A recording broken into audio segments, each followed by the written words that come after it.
Compañeros de control estadístico de proceso, vamos a continuar hoy con el análisis de los instrumentos y también vamos a mirar el tema de prevención versus detección. Este tema lo van a encontrar en el libro que yo les pasé de la industria automotriz, Ford, General Motors y Chrysler. Van a encontrar un capítulo que se llama prevención versus detección. Lo pueden buscar allí también, está en inglés y está en español si usted lo quiere. No tiene ningún problema con eso. Entonces, en primer lugar, miremos lo que es prevención y lo que es detección. Eh, Vamos a hacer con un ejemplo, pues obviamente este es un poquito hablado, un charlado, para que a usted le quede claro en qué consiste prevención y detección. En un proceso productivo cualquiera, el que usted se imagine, todo arranca normalmente desde la materia prima. Entonces se compra la materia prima. Si quieren antes hay una orden de compra de la materia prima. Si quieren mucho antes hay unos pedidos de los clientes, generan el MRP, generan la compra de la materia prima. Y bueno, comienza el control de calidad o el control estadístico de procesos cuando llega la materia prima a nuestra compañía, a la planta nuestra. Allí, básicamente, normalmente un operario de calidad o un técnico de calidad va a revisar todo lo que tiene que ver con las características técnicas de esa materia prima. Y si encuentra que algo está no conforme, va a generar una alerta, generar un aviso o a identificar la materia prima de alguna forma e incluso, ¿por qué no?, a devolver esta materia prima al proveedor que nos la vendió. Ese sería el procedimiento correcto desde la recepción. Luego entonces, normalmente también en las compañías hay un proceso de liberación. Algunos lo hacen con órdenes de producción, es decir, que lanzan una orden de producción, es un documento controlado en el cual se requiere esa materia prima, las cantidades que sean. Y hacen el proceso de liberación haciendo una salida de almacén en un sistema, en un Excel, en un Cardex, inclusive manuales todavía hay. Entonces, al sacar esta materia prima, ya se supone que la materia prima está controlada, luego ahí ya no hay que hacer absolutamente nada con relación a la materia prima, simplemente es liberarla para que pase al siguiente proceso. Y vendrá el proceso de transformación de la materia prima. Entonces, digamos que estamos en una empresa, qué sé yo, de metal mecánica, y me gusta la metal mecánica, entonces corte, doblez, conformado, punzonado, en las diferentes máquinas, en los diferentes centros de trabajo que existan en la compañía. Y la pieza que estamos construyendo va tomando la forma o van tomando las formas si son varias. Y después habrá seguramente un proceso de ensamble por soldadura. En una empresa metalmecánica un proceso de ensamble con soldadura que tiene un tiempo y tiene unas características técnicas para poder realizarlo. Durante el proceso debería controlarse, ¿sí? Debería controlarse la calidad del mismo. Y por último, digamos, vamos a hacer otros procesitos imaginarios, por supuesto. Por último está el proceso de, por ejemplo, después del ensamble estaría el proceso de pintura, suponiendo. Entonces hacen una limpieza, hacen una pintura, digamos que electrostática, suponiendo, y esa pieza va a ir al horno donde, como su nombre lo indica, van a aumentar la temperatura para que haya cohesión de las partículas de la pintura y de esta manera la pieza quede recubierta. Al final de este proceso se deja enfriar la pieza, se saca, digamos, del horno, se deja enfriar y se empaca, digamos, si es necesario, depende de las condiciones del empaque, y por último se traslada hasta el cliente. Ahora imaginémonos en cada una de estas operaciones que acabo yo de mencionar, pues los controles que habrían o que no habrían, hablando de prevención versus detección.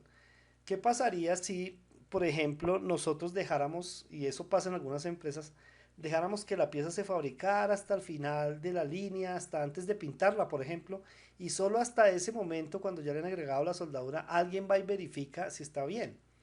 Aquí habría un problema y es que es posible que en un proceso anterior, o de, digamos, de corte, doblez, eso que dijimos, o en unos procesos anteriores al proceso de ensamble final, e inclusive en el proceso de ensamble se hayan cometido errores y generen un producto no conforme para el cliente. Entonces, bueno, se detectó. Como estoy diciendo la palabra, escuchen bien, se detectó el problema, ¿sí? Y digamos que tomaron las acciones y no dejaron que el producto se fuera donde el cliente. Perfecto, estaría bien esa parte porque al cliente no le llega el problema. pero el producto ya se dañó y seguramente o toca romperlo o toca reprocesarlo. En cualquier caso, es costo para la compañía. Si se deja avanzar un poquito más, por ejemplo, pintan y después se dan cuenta que quedó mal, pues sería peor el daño porque ya hay más proceso avanzado en él. Muchas compañías, en ese sentido, han optado por implementar procesos de control al final de la línea de ensamble.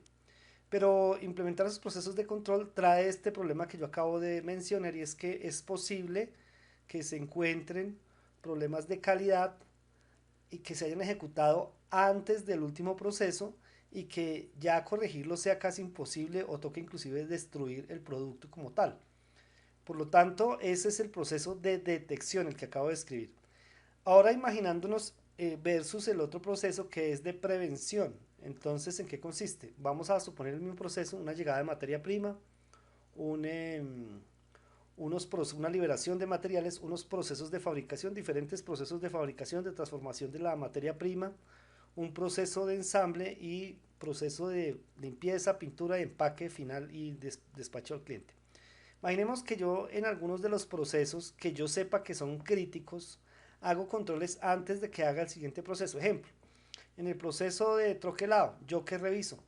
Pues simplemente voy a revisar antes de que me corten la lámina, ya me la dañen, pues voy a revisar si el calibre de la lámina es, si la lámina, por ejemplo, no tiene rayas, eh, digamos las dimensiones de la pieza, ¿sí? Que normalmente en un troquel pues no fallan, pero se mira si tiene rebabas, es decir, aspectos que corten por un lado o por otro, filos. Todas esas cosas las miro antes de procesar. Pues si llega a salir una pieza no conforme, puedo tomar una acción ahí, pero todavía no se ha dañado el proceso. Si yo sigo avanzando en el proceso, bueno, pasaron las piezas bien, digamos que llegó el proceso de soldadura, pero antes de soldar, hago revisiones especiales sobre las piezas que yo voy a controlar. Ahí también podríamos tener eh, problemas que se detectan antes de que pase el proceso de soldadura. Entonces una pieza que quedó, por ejemplo, deforme, se puede inclusive corregir o, digamos, no soldar en ese proceso, simplemente cambiarla, reprocesarla, ese pedacito, y después volver a la línea esa pieza. Así sucesivamente. ¿Qué pasa si, si antes de pintar yo hago ese tipo de controles? También voy a evitar errores.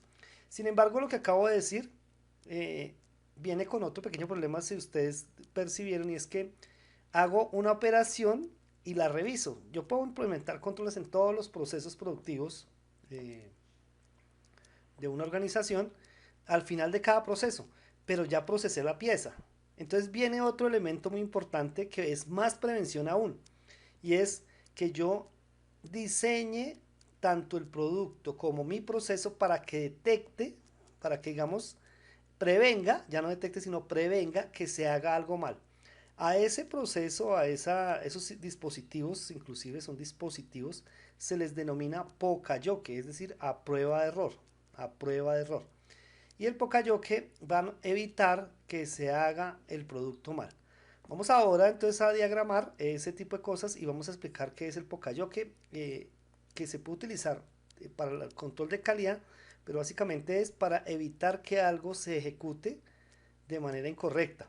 Y así ahorramos todo el dinero del mundo y vamos a contribuir bastante a la compañía. Entonces, en primer lugar, vamos a ver aquí un proceso productivo aquí en este Excel que yo tengo, ya listo. Entonces, aquí vamos a tener el proceso, por ejemplo, entrada de materiales. Vamos a colocarlo aquí, ingreso de materiales, ¿no? Para que nos quede claro, ingreso de materiales es que estábamos hablando, ¿correcto? Le estábamos también mencionando que, por ejemplo, tendríamos posteriormente un proceso o liberación, vamos a colocar aquí liberación, liberación de material. Después tendríamos el proceso de, supongan ustedes, corte. Vamos a colocar aquí los procesos que mencioné: corte, vamos a colocar aquí doblez, doblez, qué sé yo, conformado, etcétera, ¿cierto? Y luego viene, suponiendo que viene un proceso de ensamble con otra pieza, vamos a colocar el proceso de ensamble por acá, ensamble, ensamble, aquí me quedó mal, ensamble, Y luego viene un proceso de, dijimos, habíamos dicho de limpieza. Limpieza. Puede estar el proceso de pintura. Pintura. Por último tenemos el proceso de empaque. Y ahí terminamos. Lo que habíamos hablado entonces, apreciados estudiantes, es que el, el tema se vuelve, digamos, peligroso en el sentido de que si dejamos que todo este proceso ocurra y vamos agregándole valor al proceso, cada vez que hacemos eso, yo voy a quitar aquí unas líneas para facilitar, para que se vea todo el diagrama, no hay problema. Eso es, quitemos estas líneas rápidamente y tenemos, este es el proceso productivo. Va fluyendo, por supuesto va fluyendo en la medida en que nuestro proceso va avanzando, va fluyendo el material. Colocamos aquí el borde, eso es, para que nos quede bien ahí. A ver si podemos copiarlo. Creo, listo. Va funcionando, creo que me hago entender. Bien, entonces en el proceso, dependiendo, si aquí se le agrega valor, es decir, si aquí coloquemos una flecha que indique que le agregamos valor a ese producto, que esa flecha iría en este sentido, la verdad, ¿no? En este sentido iría la flecha que agrega valores. Vamos a colocar aquí agrega, sobre todo si son operaciones que realmente agregan valor, es decir, que transforman el material. Todo este proceso lo que hace es agregar valor al producto. Vamos a unir acá también, centremos todo esto y cambiemos el sentido del texto, digamos de esta manera, y agrandémoslo un poquito para que nos quede, para hacerlo entender. Entonces el proceso en este sentido, como va la flecha, como les digo, agrega valor. Es decir, que si nosotros entendemos que el proceso agrega valor y evitamos que se agregue ese valor, ¿cierto? Cuando el producto puede tener algún defecto, estamos ayudando a reducir costos, a reducir, en ese caso, no el valor del producto, sino más bien a evitar que se haga un producto no conforme. En este sentido sería el valor, ¿cierto? También se transforma. Muy bien. ¿Qué otra cosa es importante en el proceso? Entonces decíamos que están las herramientas para prevención, ¿cierto? Prevención versus detección. Entonces en prevención, vamos a colocar aquí, prevención, que es la más importante para mí, lo coloco de primeras por eso. Prevención, evitar que se realice un proceso. Vamos a colocar aquí también producto, ¿por qué no? Producto no conforme, ¿correcto? Eso sería la prevención. Mientras que la detección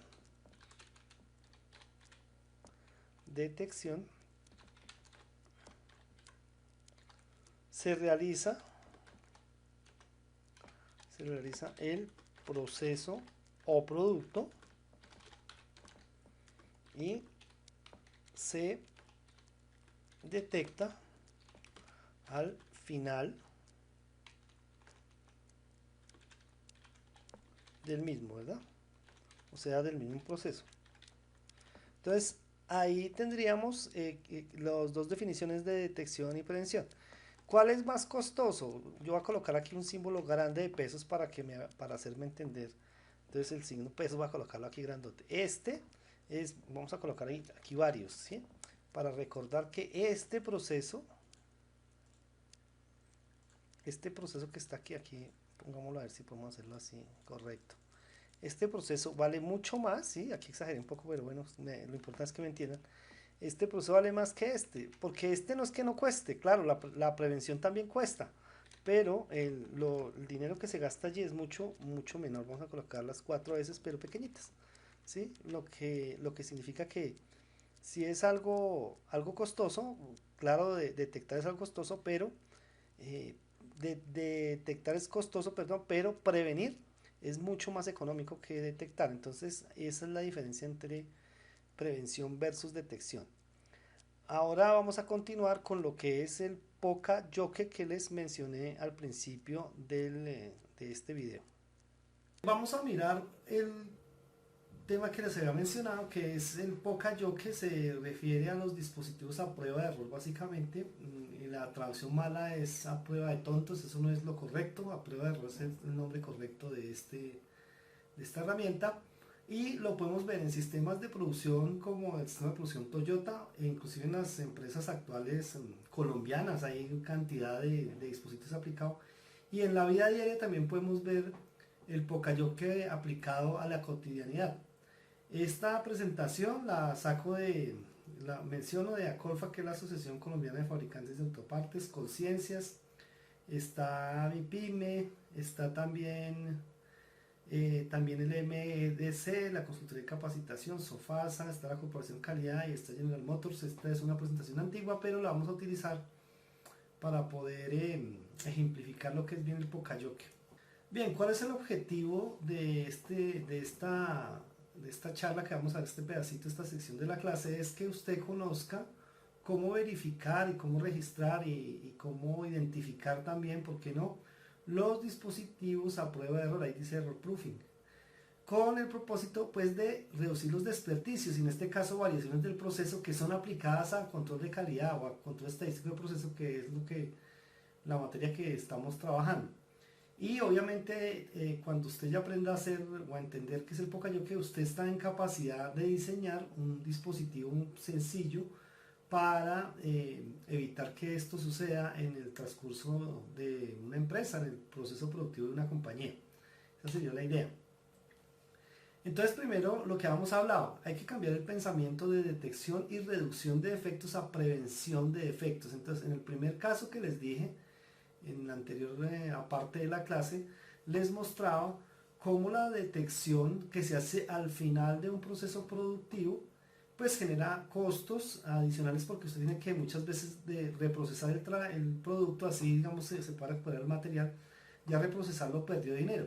O en algunos casos más extremos es perder también el producto, ya no se puede hacer nada. Y hay unos casos extraños donde usted, a pesar de que lo reprocesa, ya no sirve para nada.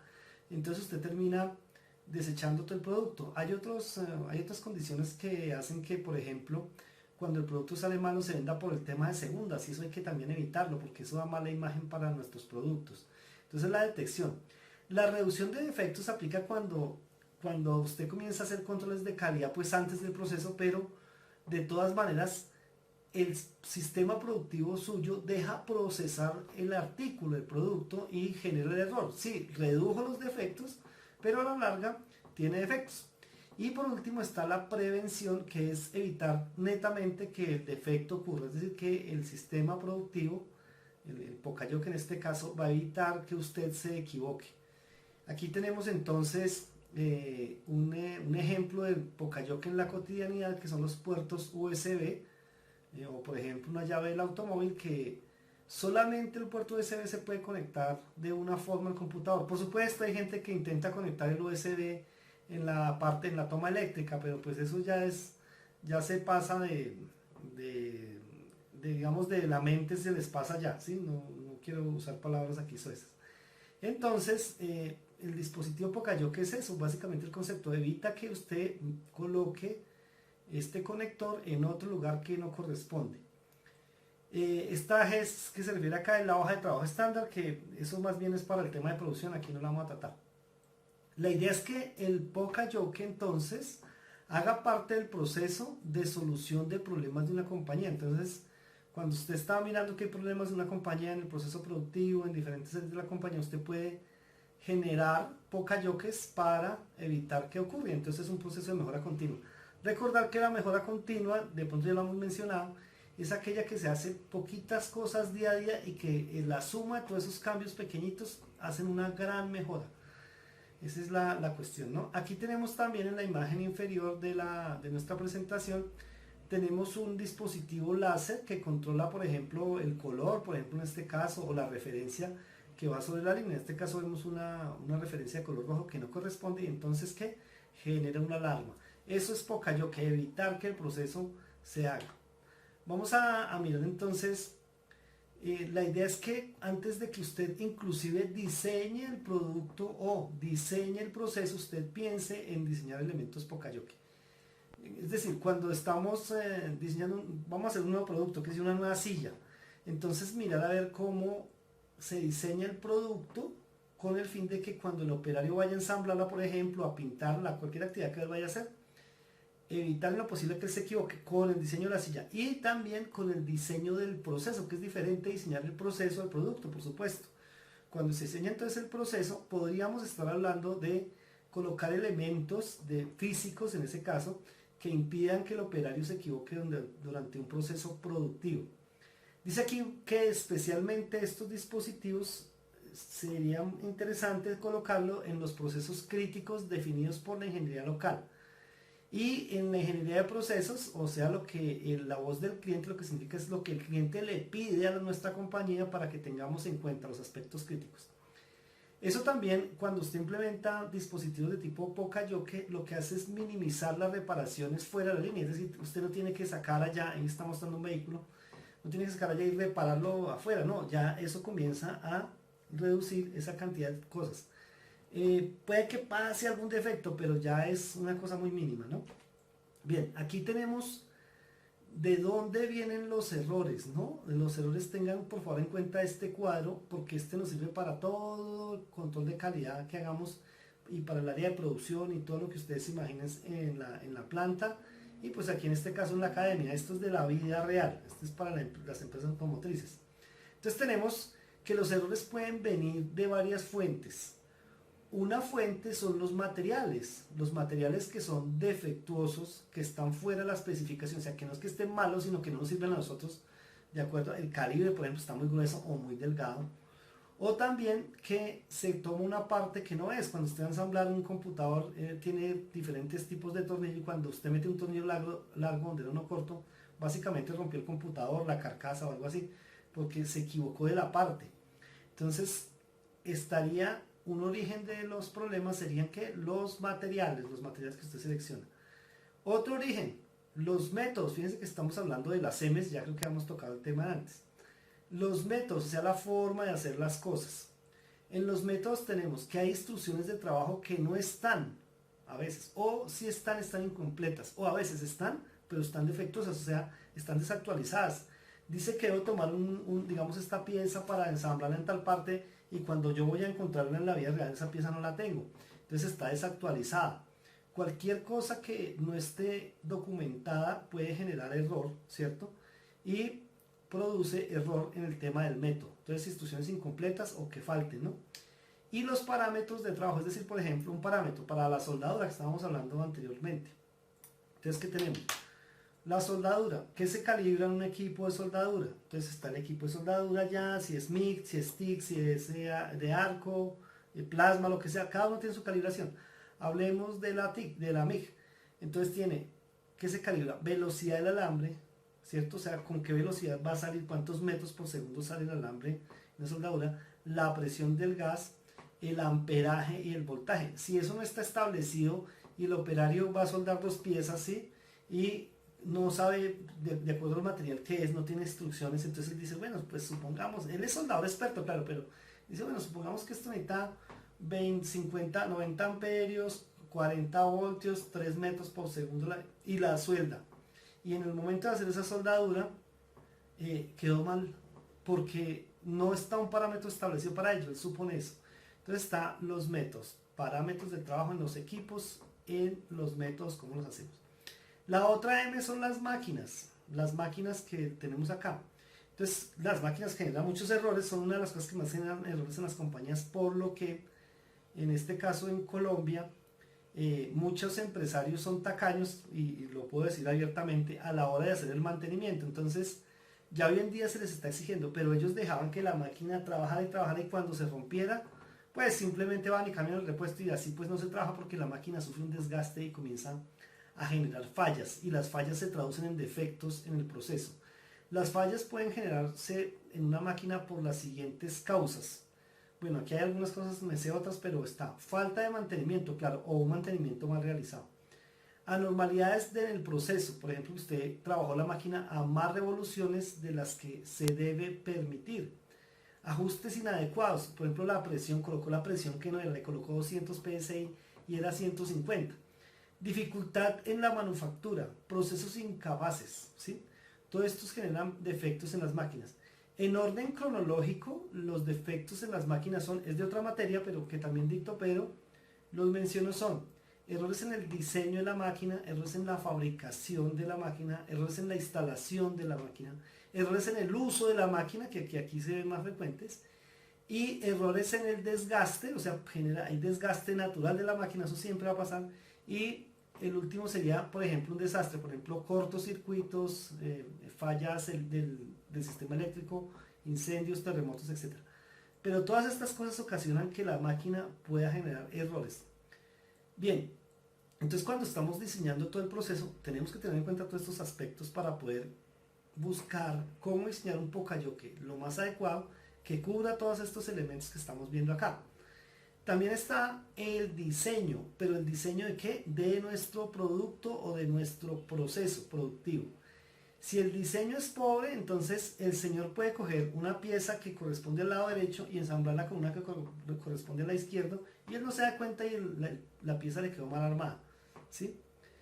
Ese tipo de cosas pueden pasar. El diseño en ese caso se llama que es pobre, no robusto, es decir, que carece de toda propiedad que evite el error. En ese caso estamos hablando del diseño y aplica también para los procesos. El otro factor que estábamos mencionando, o que nos faltaba por mencionar más bien, es el factor humano. Lo denominamos en las M's mano de obra. Entonces existen varias causas de posibles errores que genera el factor humano. Uno de ellos, aquí los menciono, es el olvido. Algo que se le olvidó a la persona. Eso se puede evitar con Poka-Yoke realmente, que se le olvide algo, ¿sí? Y eso es común porque si no le damos las herramientas, la persona puede olvidar hacer una calibración, puede olvidar coger una herramienta adecuada, olvidar una pieza que debe ir, que es muy delicada, etc. Desconocimiento sería el segundo, y el desconocimiento viene por parte también del empleador, y es que de pronto no le ha dado la capacitación suficiente o lo contrató pensando que la persona conocía y resulta que no. Todas estas cosas también son importantes. Identificación, por ejemplo, cosas que se hacen de manera apresurada, porque no están de manera adecuada hechas, entonces la persona se equivoca, ¿no? Por movimientos apresurados. Inexperiencia, la persona nunca ha hecho ese proceso y lo ponen ahí y se equivoca. Ya sé que de pronto si se demora un poquito más no habría problema, pero cuando daña el producto, ¿qué?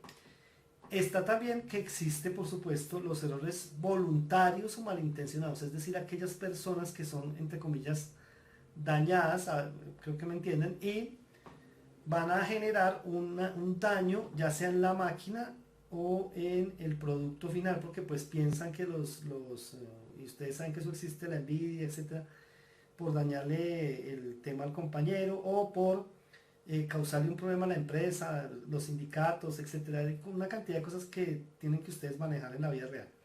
Y por supuesto hay personas que no son competentes definitivamente, no están hechas para ese cargo, no saben utilizar esas cosas y se metieron ahí y no tienen ni idea, y eso se llama la falta de competencia. Entonces en el error humano tenemos todas estas cosas. Todas estas son fuentes de error. La pregunta es entonces, ¿cómo comenzar a diseñar dispositivos físicos, que es lo que se llama el Poka-Yoke? Un dispositivo físico adecuado, idóneo para el proceso productivo, para el producto, de tal manera que la mayoría de estos errores se eviten y de esta manera aumentemos la calidad, es decir, reduzcamos los defectos. Eso sería lo que tenemos que resolver acá. Bien, vamos a continuar acá. ¿Qué es entonces, según esto, qué es un defecto? ¿Qué es un defecto? En un ambiente de manufactura, un defecto o un producto no conforme, ¿no? Podemos llamarlo, y ya lo hemos definido, producto no conforme es una condición donde el producto pues simplemente no está de acuerdo a la calidad exigida. Ahí está la definición. Y un defecto es un desperdicio también, y puede, o sea, el defecto, si es un producto de defecto, por ejemplo este vaso que tengo acá, este vasito no tiene el calibre, no, es que se salió torcido, salió arrugado, etc. Sí, es un simple vaso, pero si la máquina me está generando miles de vasos por hora, pues es una cantidad de dinero. Esto lo puedo reciclar, sí, pero, y será reciclable, pero ya se perdió ese dinero de haber hecho ese proceso mal. Entonces el desperdicio como tal puede requerir reparaciones que sean costosas, es decir, que necesito tiempo adicional, necesito dinero, necesito recursos materiales para poder hacer esa reparación. También el desperdicio como tal o el producto no conforme puede llegar al cliente y causarle, por supuesto, lesiones, digamos, reclamos por garantía que nos van a llegar a nosotros en las PQRs, problemas para la empresa larga, costos obviamente elevados para la compañía. También puede, en ese sentido, un defecto resultar en materiales dañados o maltratados. ¿Sí? El material está dañado, está maltratado, ya toca reprocesar, toca botarlo. Causar pérdidas de tiempo en el proceso productivo, un retraso, un paro de línea, todas esas cosas va a causar un defecto. Perjudicar nuestra posición en el mercado, perder clientes, es muy importante. Hacer perder la confianza en nuestros productos, automáticamente que se van a disminuir las ventas y peor que el coronavirus, la empresa puede cerrar más rápido si está generando productos defectuosos. En el final de la presentación tenemos que el defecto es un desperdicio. Cuando ven sistemas integrados de manufactura o producción, vemos que hay 7 desperdicios que se identifican en el Lean Manufacturing o en el sistema de producción Toyota. Y el problema de un defecto de calidad es un desperdicio también para ellos. Es exactamente lo mismo, o sea que no hay diferencia. Aquí toca pensar en todas estas cosas, en todas estas consecuencias de tener un defecto.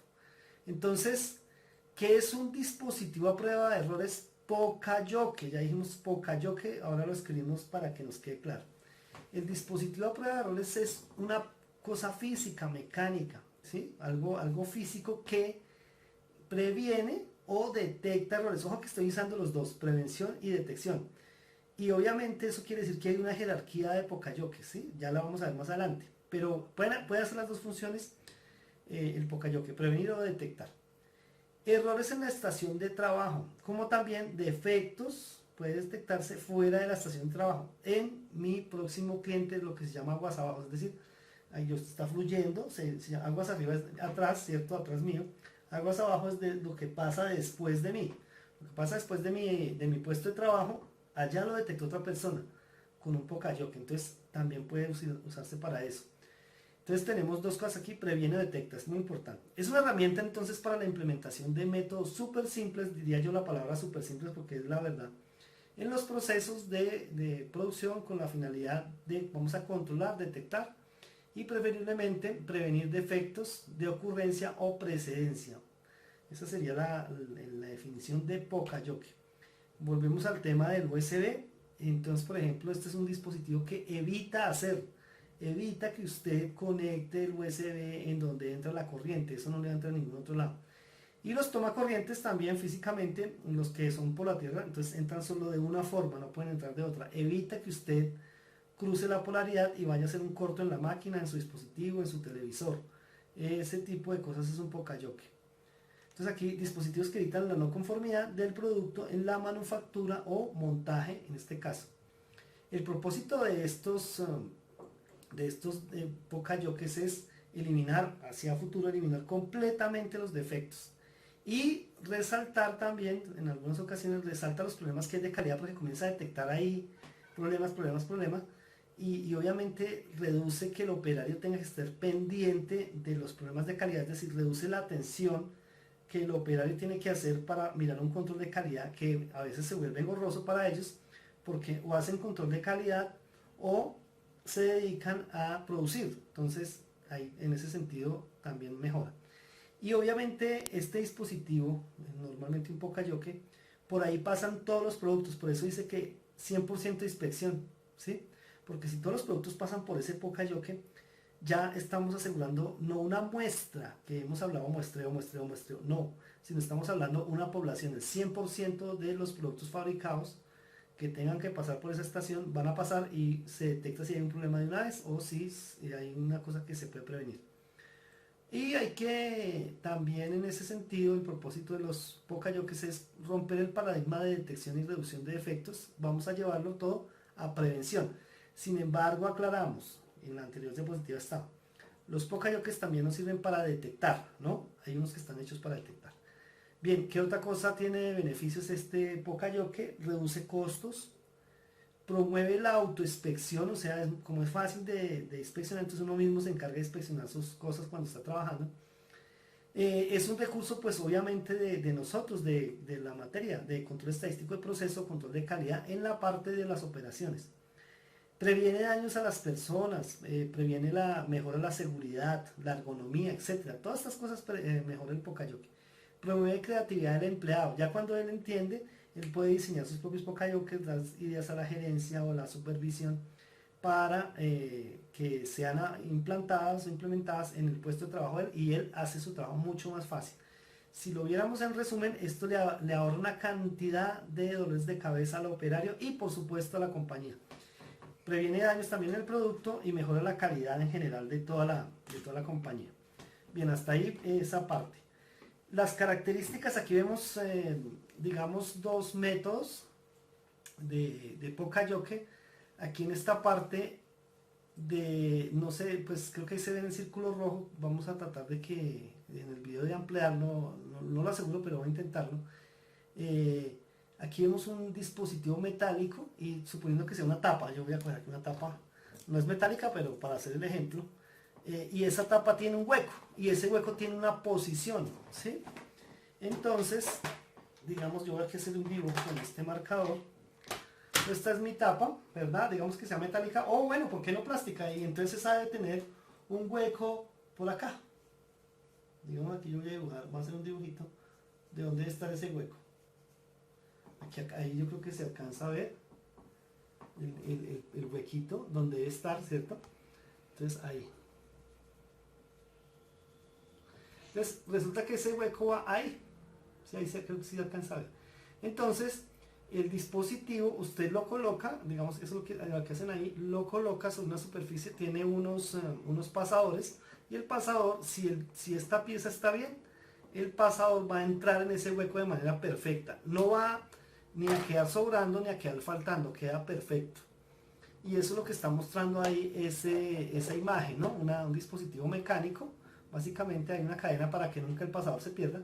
Colocan la pieza y allí colocan el pasador, y ese pasador, si entra, está todo bien. Si no entra, o si queda deforme, torcido, cosas de esas, pues ya se sabe que está mal. Entonces es una característica del proceso o producto lo que se está midiendo. El método entonces es ese, característica de proceso o producto aplicado a las anormalidades de acabado o dimensiones de la pieza. Y también está el método de conteo o contable que llaman. Básicamente son dispositivos que detectan anomalías pero chequean un número de movimientos. Por ejemplo, yo tengo que colocar 7 tornillos, entonces con mi pistola, voy a coger mi pistola, discúlpenme un segundo, entonces aquí lo hacemos en la vida real, ¿cierto? Para que ustedes, entonces tenemos nuestra, ya ustedes lo ven ahí, entonces tengo que hacer 7 movimientos, 1, 2, 3, y él lo que va contando es el número de tornillos que yo aprieto, 4, 5, 6, y el séptimo no lo contó. Entonces, ¿qué pasa? En ese momento hay una luz, un sonido, inclusive un sonido, suena una alarma, para evitar que usted se le olvide apretar un tornillo. Imagínense que a usted se le olvide apretar un tornillo en el motor, ¿no? Entonces resulta que el motor no funciona. Entonces, o de pronto comienza a funcionar y se rompe por allá el motor al año, qué sé yo. Y van a darse cuenta y hacen la trazabilidad, es que a usted como operario se le olvidó colocar un tornillo. Entonces el método contable es eso lo que hace.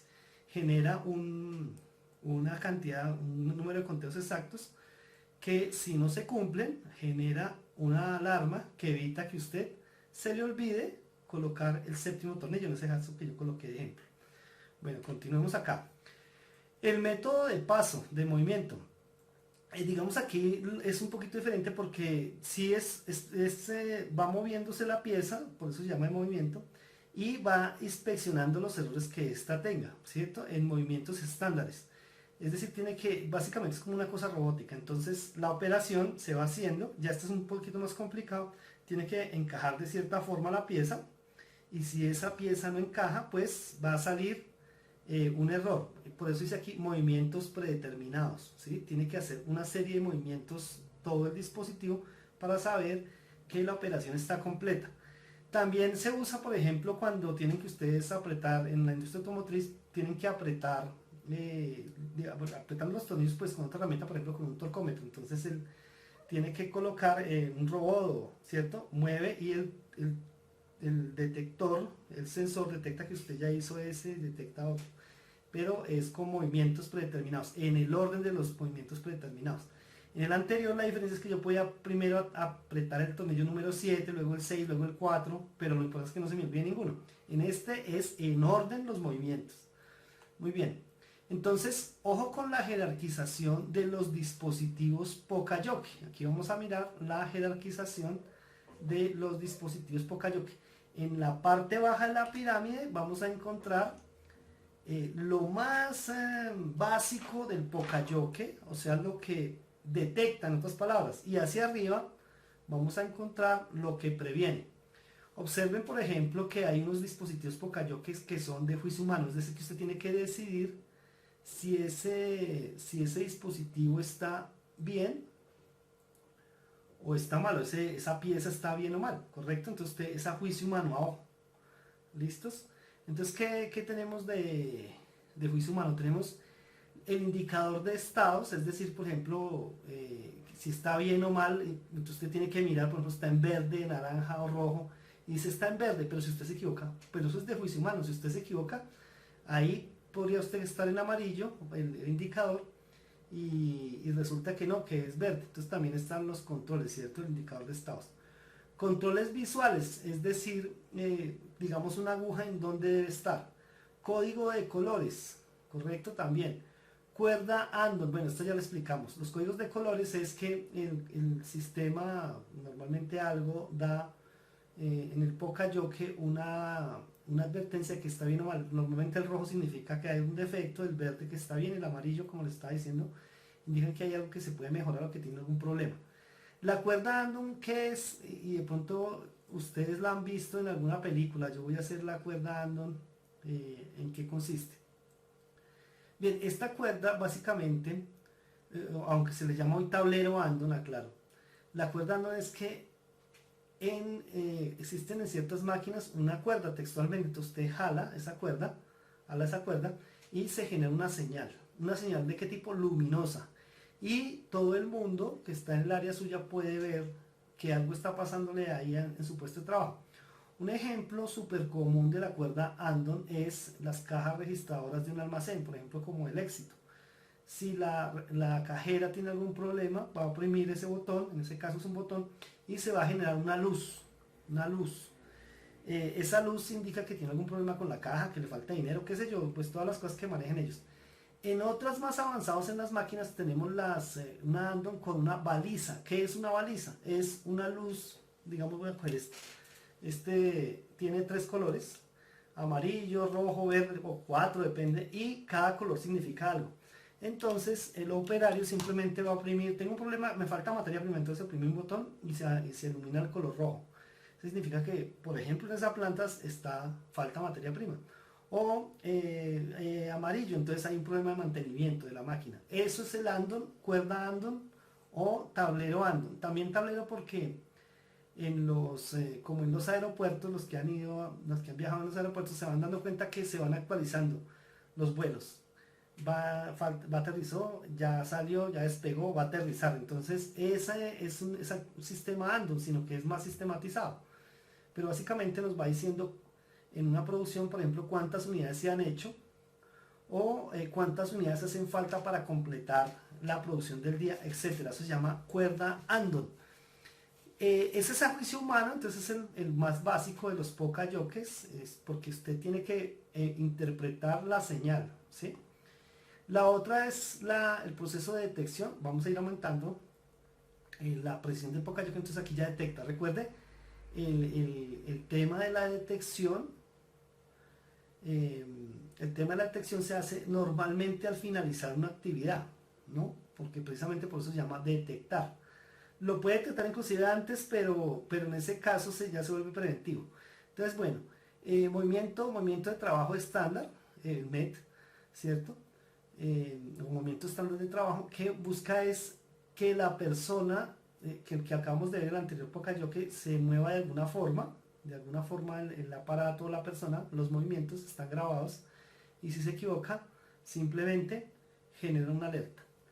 Atributos, por ejemplo, del proceso, voltaje, corriente, etcétera. Entonces, pues yo puedo medir el voltaje, la corriente con un aparato, con un multímetro, y estar revisando si cumple, ¿no? Pero también estoy detectando. Y características físicas, por ejemplo, interruptores de contacto, pines, dispositivos, el dibujito que vimos de primeras, ese sería el dispositivo físico para detectar. Y está por último, en el último nivel, en el mejor nivel de todos, donde quisiéramos llegar, es que la prevención Poka-Yoke, es decir, que haya un flujo simple de proceso y usted lo haya pensado desde el diseño del producto o proceso. Aquí está la palabra Poka-Yoke ya escrita, Poka-Yoke, para que les quede claro. Diseño del producto o proceso. Cuando desde que nació el producto, desde que nació el proceso, usted pensó cómo evitar el error. Esa sería la mejor forma que tiene usted para producir.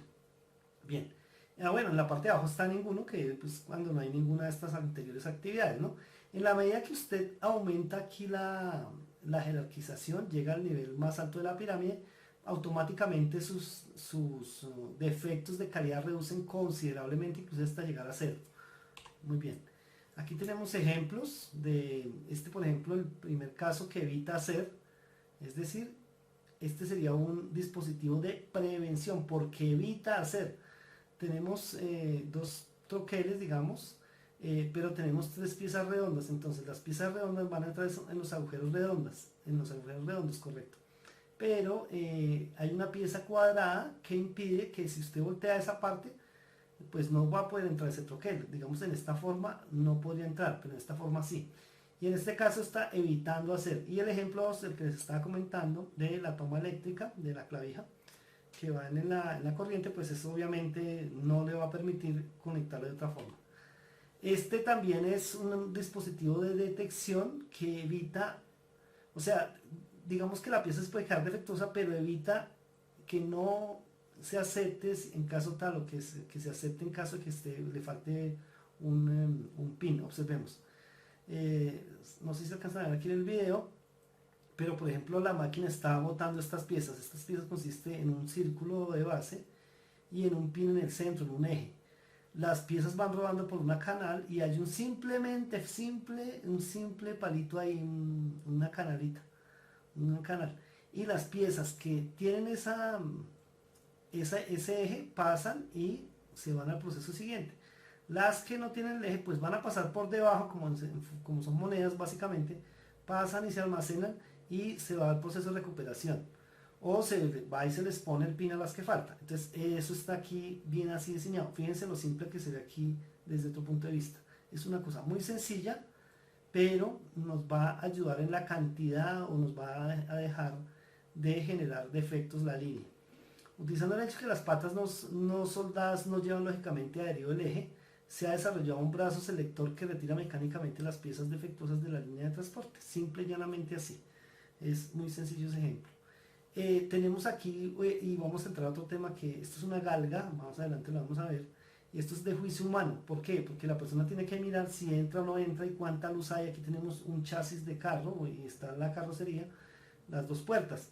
¿Cuánta luz hay entre las dos puertas? Aquí se ve claramente, y la persona debe estar midiendo ahí, es con esa galga, cuál es la distancia de separación entre la puerta y el marco, por ejemplo, ¿cierto?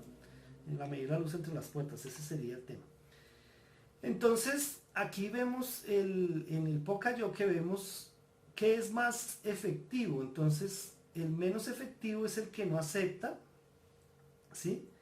Y es subsecuente, o sea, el error ocurrió y se detecta en una operación posterior. Ese es que, digamos, no acepta, pero se detectó después de que se fabricó. El siguiente nivel es que no pasa, es decir, que contiene, decimos que contiene, pasa antes de que el defecto sea producido en la siguiente línea. O sea, ya salió el defecto y no me la deja pasar al siguiente proceso, sino que me lo tiene ahí. Y el mejor, el más efectivo, es el que no produce el error. Se llama prevención total, es decir, el error no ocurre. Y esto viene, repetimos, desde que usted diseñó su producto y su proceso. Entonces hay que pensar en todas estas cosas para que nos trabajemos. También es es importante mencionar que como los dispositivos son cosas mecánicas, básicamente este dispositivo puede fallar, es decir, el Pocayoke en algún momento se puede descalibrar, dañar, quebrar, y entonces normalmente lo que exige el tema de control de calidad es que una vez por día lo verifiquemos, inclusive al inicio y al final de la línea. El método escogido por el equipo verifica también el desempeño de la parte y al momento de iniciar la producción o a lo largo del turno. Entonces ya usted inició la producción y lo verificó antes en el dispositivo que trabaja, después produjo y al final también lo verifica. A veces de vez en cuando también lo verifica para que miren que está trabajando. Aquí está pues como, digamos, ya estas son otras cosas que debe estar el PHBA, que ya lo hemos hablado en algún momento, es que los dispositivos deben estar documentados, organizados, calibrados, deben estar codificados, bien identificados, etcétera, para que todo el proceso productivo opere de manera correcta. Bien, continuando con el tema de Pocayoke, después de haber visto qué consiste el Pocayoke, cómo funciona, etcétera, vamos a adentrarnos en un tema muy importante para poder que los datos de la compañía sean los correctos. En este caso vamos a hablar de lo que es las unidades de medida y mediciones. Resulta que nosotros como ingenieros debemos acostumbrarnos a medir todo con los sistemas que se manejan de manera internacional. No podemos estar hablando de mediciones o digamos de toma de muestras en algunos casos con unidades que no son conocidas por el sistema internacional. Esto hace que para poder medir este tipo de cosas debamos tener los instrumentos, más adelante los vamos a ver, pero digamos vamos aquí a resumir el sistema internacional de medidas, recordarlo, en qué consiste, cuáles son las unidades principales y la importancia de usarlo de manera correcta. Entonces tenemos en el sistema internacional adaptado, digamos, a nivel mundial, tenemos que el sistema internacional maneja la longitud con el nombre metro, que es de ahí para allá sale kilómetro, decímetro, centímetro, entonces son unidades o hacia arriba o hacia abajo del metro. La unidad es el metro, se simboliza con la M minúscula.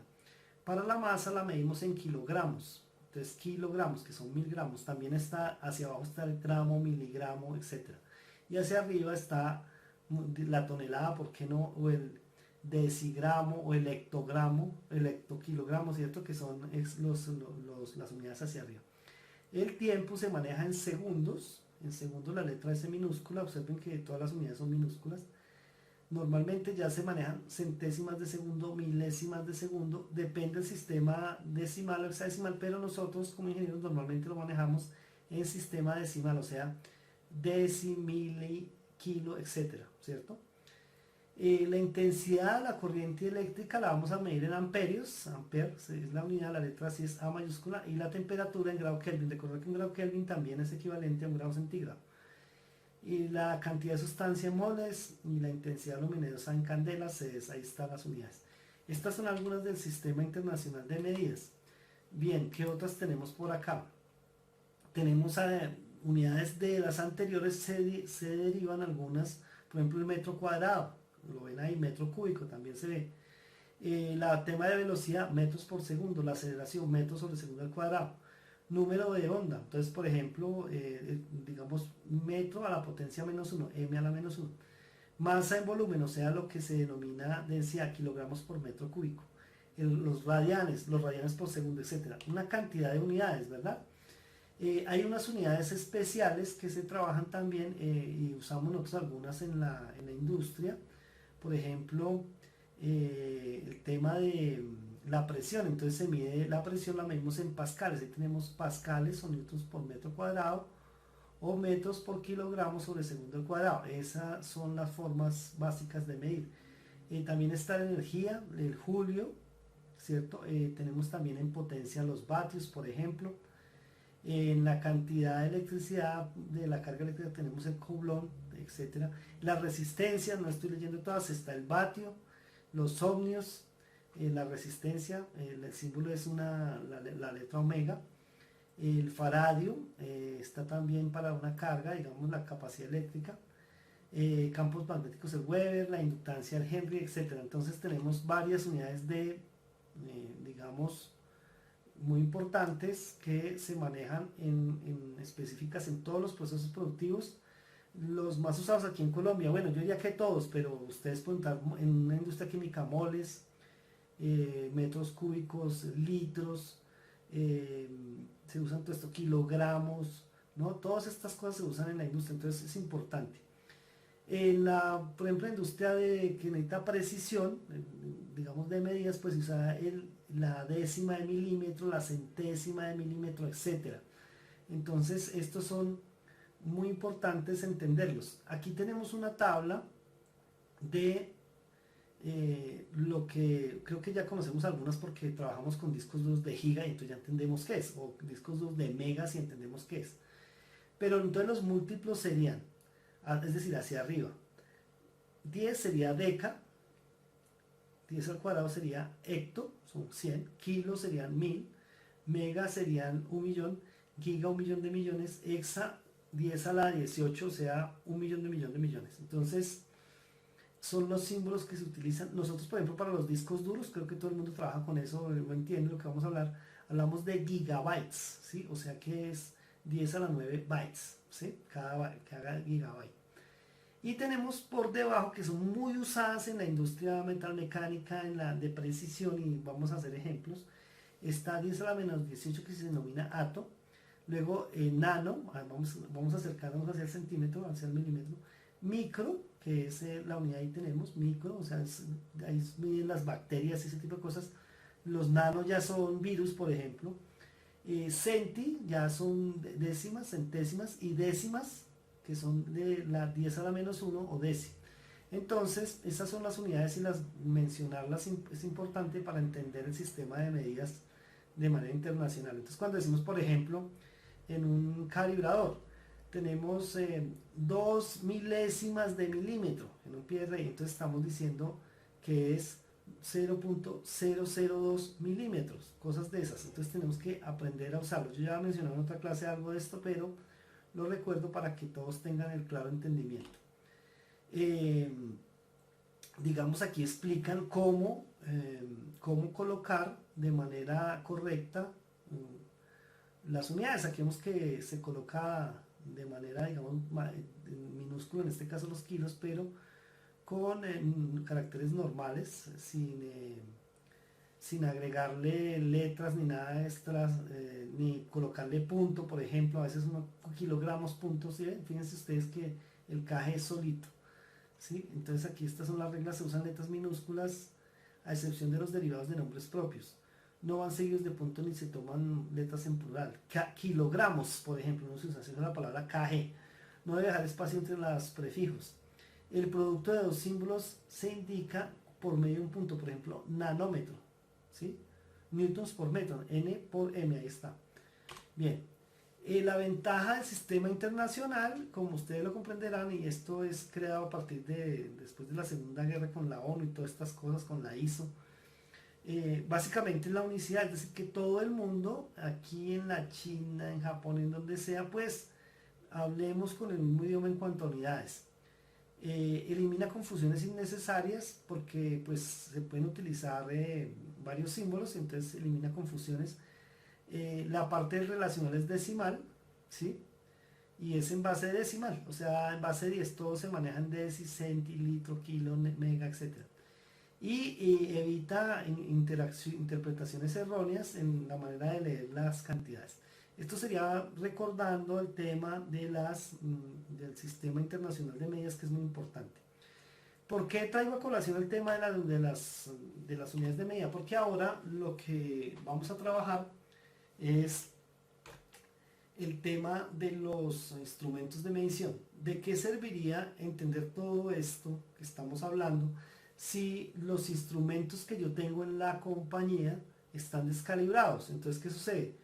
Voy a hacer una medición, el instrumento está descalibrado, medí mal y entonces se fue un producto no conforme sin yo darme cuenta. Pero sí debemos entonces que tener una cosa que se llama la parte metrológica asegurada, ¿sí? De los instrumentos de medición estamos hablando. Y los instrumentos de medición hay muchos, entonces tenemos para longitudes, para temperatura, para medir, digamos, voltaje, amperaje, diferentes tipos de instrumentos de medición en diferentes industrias. Podemos medir la densidad, podemos medir la presión, podemos medir cualquier cantidad de cosas de esas que ya acabamos de ver. Y cualquier cantidad de cosas de esas controlan características del producto o características del proceso. Entonces, si no tenemos bien calibrado y entendemos la parte de unidades, no vamos a poder ser capaces de medir de manera adecuada y podemos cometer errores o generar productos no conformes para nuestro cliente. Para esta clase, esta parte de la clase, los invito a entrar a la página mitutoyo.com. Aquí está el nombre, lo pueden ver acá en el video que estoy haciendo, mitutoyo.com, y mirar y entender de qué estamos hablando y por qué el tema de las mediciones.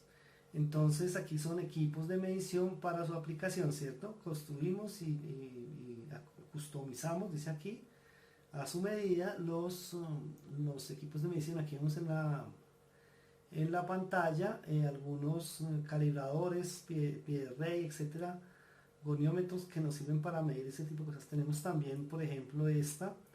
Es un instrumento de alta precisión, versátil. Imagínense con lo que construyen ustedes por allá, piezas para un avión, para el transbordador Columbia, para eso tienen que usar instrumentos de alta precisión. Entonces estoy mostrando esa página para conocer. Está también el catálogo para que ustedes miren, y pues obviamente hay una serie de productos que ustedes van a colocar. Entonces aquí, por ejemplo, los productos, miremos.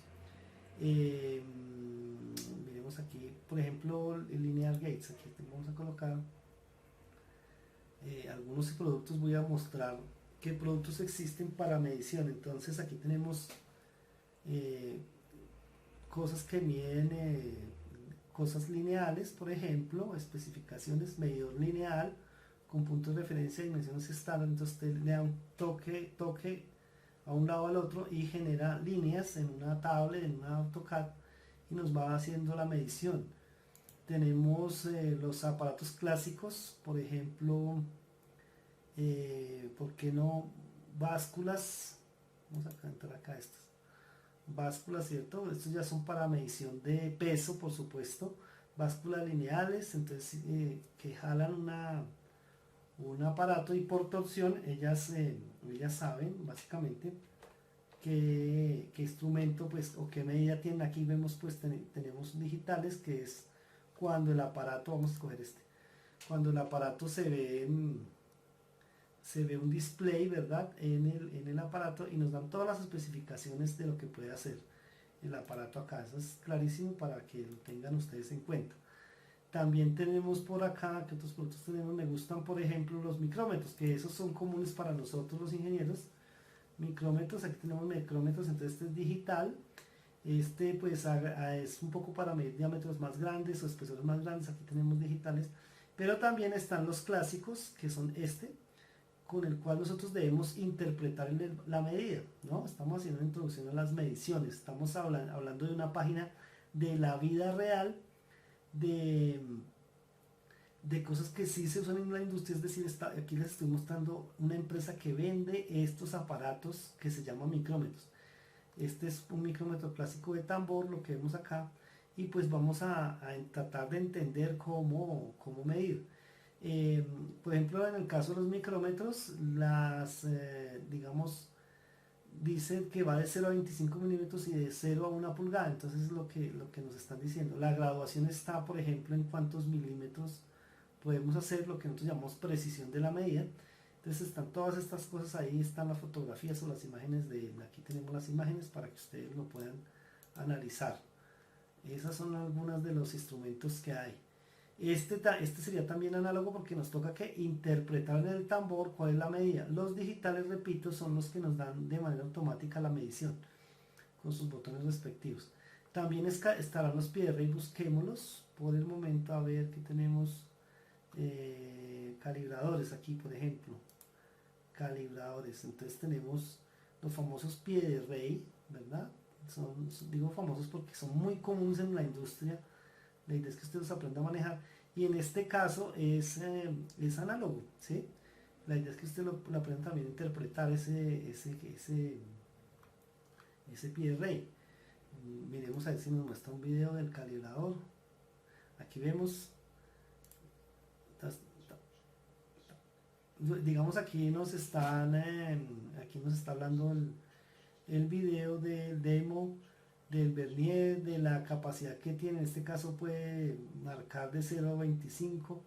Nos explica cómo usarlo. Miren la marca que está ahí. Ahí vamos a tener un acercamiento del instrumento. La escala inferior, que es de 0.01 pulgada, ¿cierto? Pero en la parte superior, si ustedes lo ven, está de un 128, que se usa también, es otra medida para las pulgadas, 16, octavos, todo este tipo de cosas, ¿no?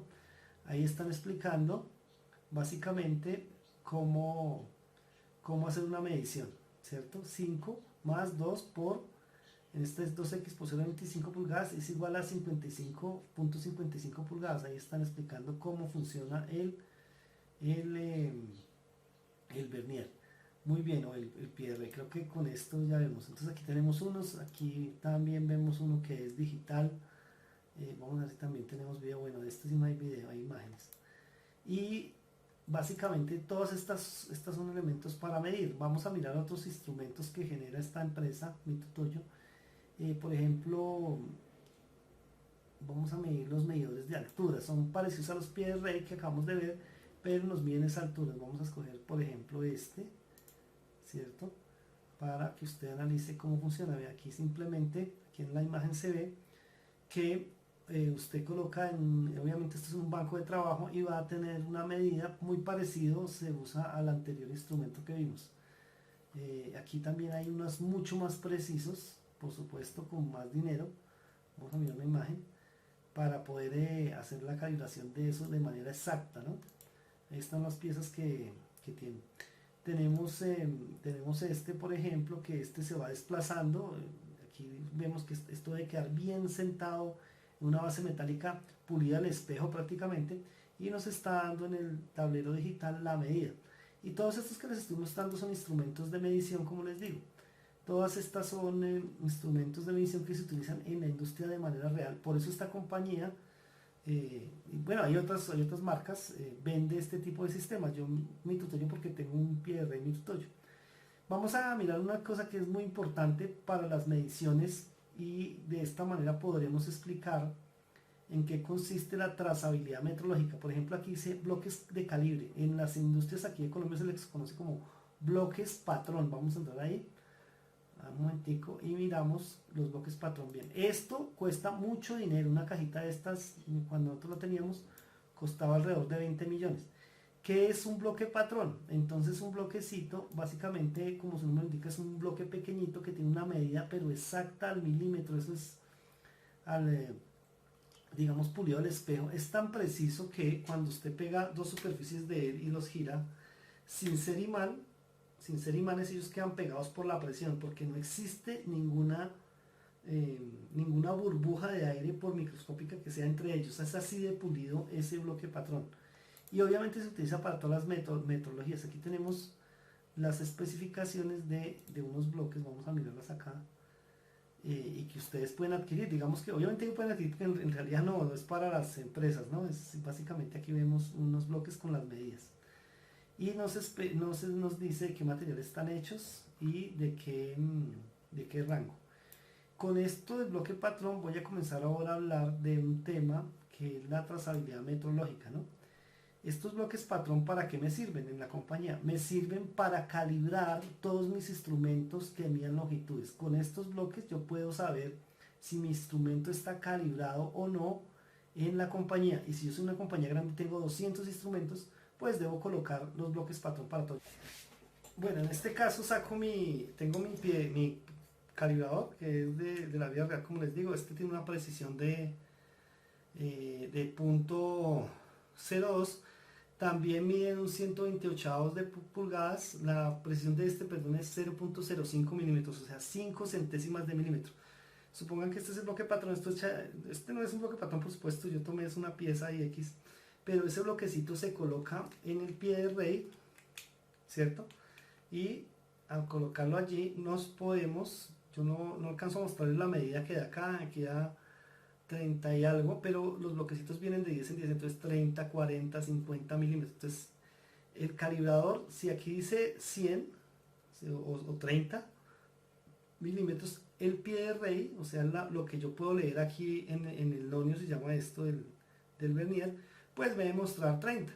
Si no es así, básicamente mi calibrador está descalibrado. Entonces es muy importante tener estos bloques patrones, estos se usan en las empresas y se calibran de esta manera. Lo otro es que en las empresas también usan varios bloques, van uniéndolos para medir cuál es la linealidad del instrumento. Es decir, primero medí con uno de 10, suponga que es este el de 10, ¿sí? Entonces después le agrego otro, mido 20, después mido otro 30, después mido otro 40 y así sucesivamente hasta tratar de completar toda la escala del instrumento. De esta manera se me va a permitir saber si mi instrumento está totalmente alineado, es decir, que mide de manera constante en toda mi escala y yo puedo decir que el instrumento está calibrado y alineado. Eso sería como lo básico de los bloques patrón, ¿no? Entonces, por ejemplo, si este fuera un bloque patrón, yo no los tengo porque son muy caros. Yo les digo que un bloquecito costaba 20 millones una cajita de esas. Digamos que este sea mi bloque patrón, entonces sigo midiendo, como les digo, se toma de esta manera y voy midiendo en toda la escala, miro lo que dice el bloque versus lo que dice el pie de rey y de esta manera voy haciendo una gráfica de linealidad. Vamos a dejar aquí por el momento, ya vamos a hacer otro video para continuar con el tema de la trazabilidad metrológica de linealidad y todos los instrumentos de medición.